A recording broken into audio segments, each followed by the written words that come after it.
Now after we have the assignment of points, we're left with the following problem. We have a left list of points, which are the detected landmarks, and we have a right list of points, and we already know the assignment between those points.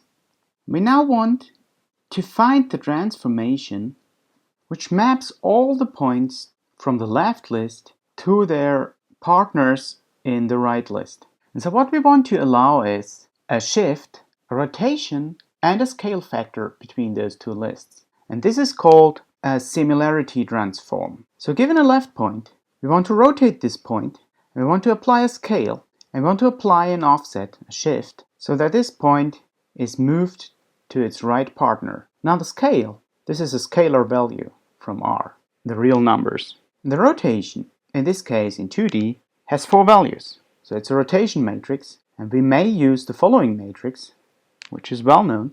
And so we see the only parameter in this rotation matrix is the angle alpha. And the translation vector is a vector from R2. So overall, we do have the scale, lambda, the rotation, alpha, and our translation vector, tx and ty. And so we need to find 4 parameters overall. So in reality, the transformed left coordinates are not identical to the right coordinates because we have noise. So in reality, we'll have to optimize the difference between those two vectors, which is often done in a least squares sense. So what we want to do is, we want to optimize this sum,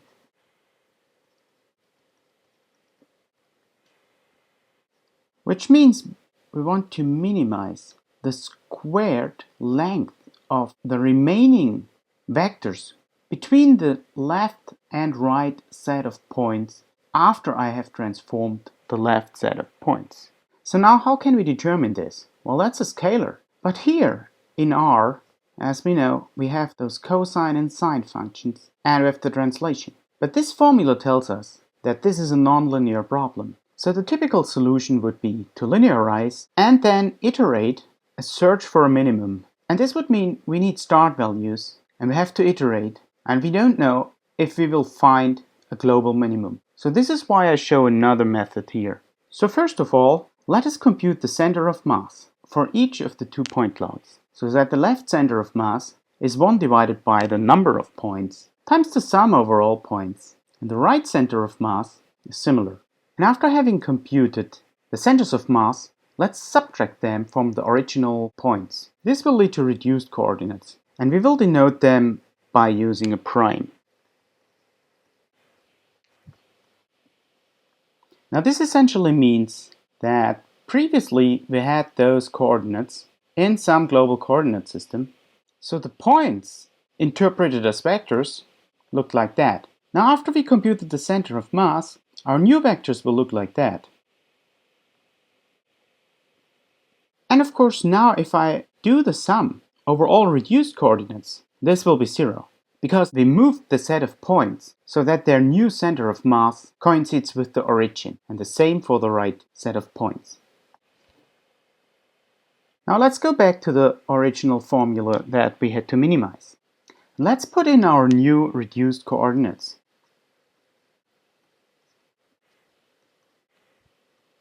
Now if we rearrange this, we obtain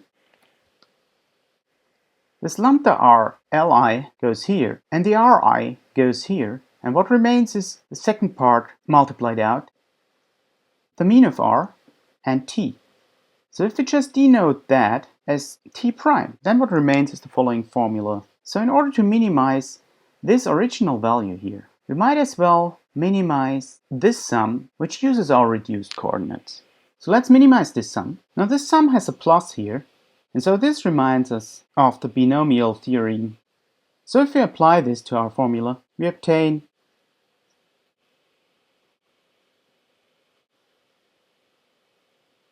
this result. So this is the A, this is the 2AB, and this is the B. And the only tricky thing is, since these are vectors, 2AB is 2 times our translational vector transposed times the vector that is obtained by summing this up. And so behind here, that is m times the squared length of the translational vector. And here, this sum gives us lambda, the sum of RL, minus the sum of R. But the sum of R, that is 0, because these are reduced coordinates, so the center of mass is in the origin. And the same holds here, because the rotation does not change the length. So this is the same as lambda R, the sum of L. This also is 0. So the entire term here is 0. And so what remains is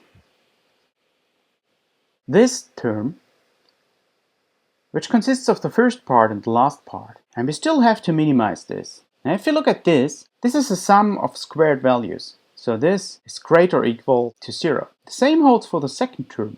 Now if I have a sum of two variables, which both must be larger or equal to 0, then I may obtain the optimum by selecting them being 0. So in the second case I can do this. T prime here is not part of the first term, so I can minimize the overall sum by just selecting T prime to be 0. So T prime being 0 means, according to our definition of T prime, that lambda RL minus R plus T, our original T, is 0, and so we obtain T as the center of mass of the right points minus the center of mass of the left points, which are rotated and scaled. So we already obtained T, and all we have to do now is to obtain R and lambda. So what remains to be optimized is this term. We don't have to worry about translation anymore. All we have to do is determine the scale and the rotation. Now we'll do this multiply out trick again. Now this looks like a minus b squared, which is a squared minus 2ab plus b squared. And I will do now a trick. So instead of optimizing this, I will optimize the following. Which means that instead of scaling up the left point cloud and leaving the right as it is, I will scale up the left point cloud only by a factor of the square root of lambda, and I will scale down the right point cloud by a factor of 1 over the square root of lambda. So this makes sure any error that I have in L and R is treated symmetrically. So let's multiply that out.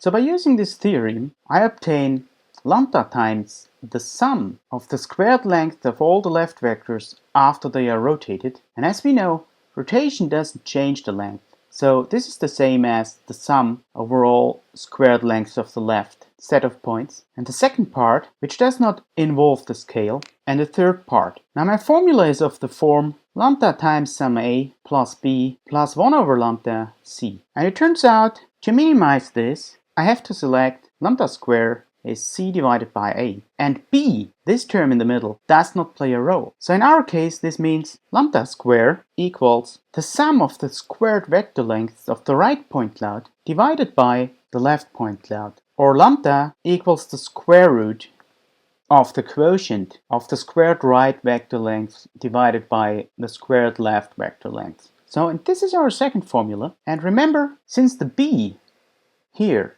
didn't have an influence on the value of the scale, we can determine the scale here independently from the rotation and the translation. Now all that remains is this part here.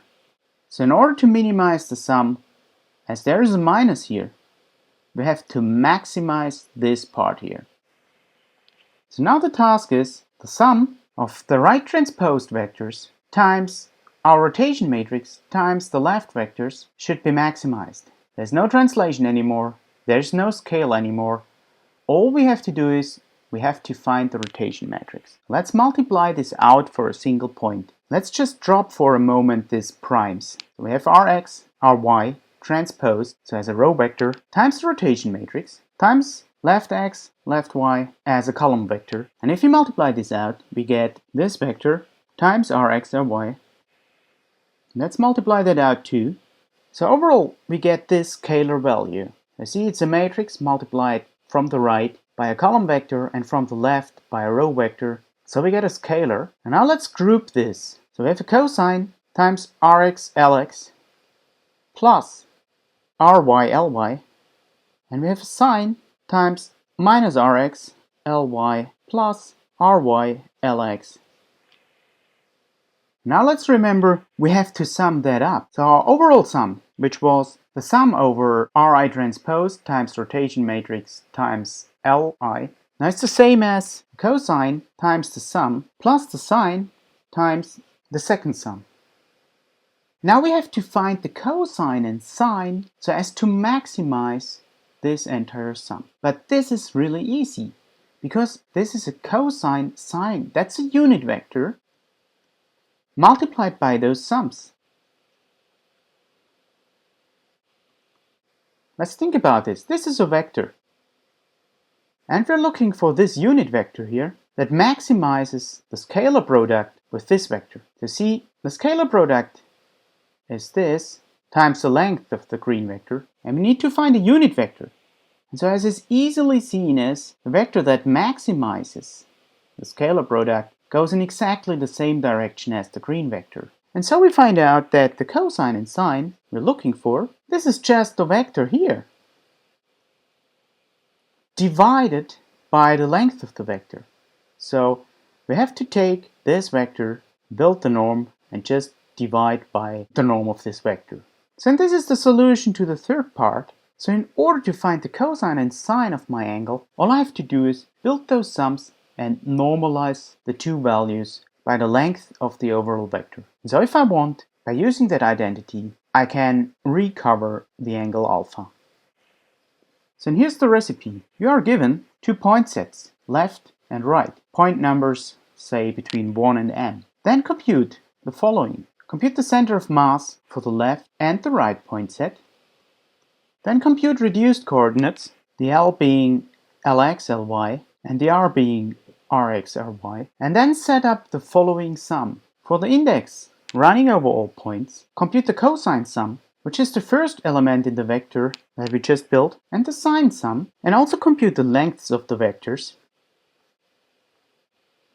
which is actually the squared lengths of the vectors. Of course, all sums starting at 0. Now use all the formulas that we had to compute the scale, the rotation, and the translation. So the scale equals the square root of RR divided by LL. Remember, that was the squared length summed up for the right and left.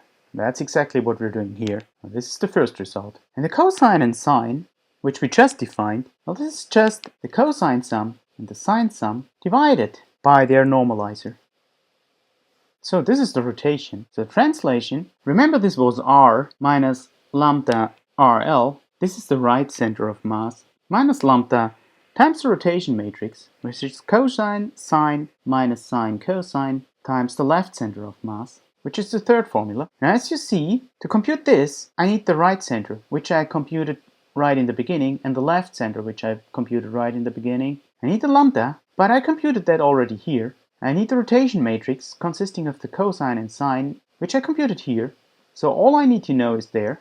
And so this is our third formula. And then the function you'll have to implement, it should return a tuple made of the scale, the cosine, the sine, and the translation in x and the translation in y. I just see I forgot all the primes here, so don't worry. So sometimes, instead of a similarity, you are interested in a rigid body motion, which means that you don't want a scale factor to be applied. So you want lambda to be equal to 1.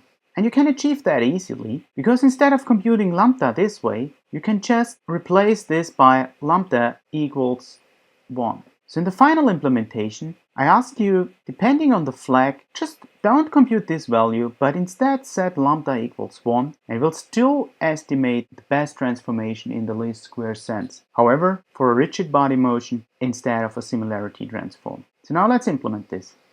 So I prepared some code for you, which is SLAM4C estimate transform, and it is based on the SLAM4B code. So first of all, this function finds the cylinder pairs, and that is what you have implemented in your previous code. So just insert your previous code here, and then down here there's the function estimate transform, which you should implement, and it gets a left list, a right list, and a flag, which is called fixed scale. And if this is true, then you should set the scale factor you estimate to 1. Instead of estimating it using the formulas from the previous slides. So as you remember, in order to estimate the transform, you need to compute the center of mass for the left and right list. And I implemented that for you already. So this function compute_center gets a point list, just sums up the x coordinates and the y coordinates, and then returns the sum divided by the number of elements. And here I called this already, so you can just use those two lines. And after you compute everything, remember to return a tuple of 5 values, which is the scale factor lambda, the cosine of the rotation angle, the sine of the rotation angle, and the translations in x and y. And this estimated transform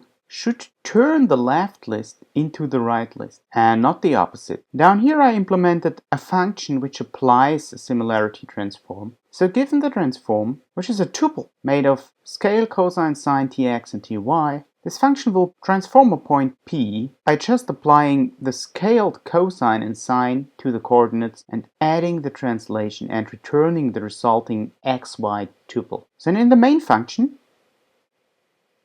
only a few things have changed down here. So we still update the pose. We compute the coordinates of the cylinders in the scanner's coordinate system, transform them to the world coordinate system, then find the cylinder pairs. Then here we call your new function estimate transform, which gets the world cylinder points and the reference cylinder points. And these list comprehensions here, they are made to pick only the points that are part of a pair that was found in cylinder pairs. So if you have 6 reference cylinders, and maybe you found 4 world cylinders, but then in these cylinder pairs you only get 3 pairs because the 4th one didn't find its partner, then this constructor will build 2 lists with 3 points each. And here I'm setting the fixed scale to true because I do not want the transform to scale the result. And after you find the transformation, we transform the world cylinders using that transformation so that we can see the final position of the detected cylinders in the world coordinate system after applying the transformation that fits them best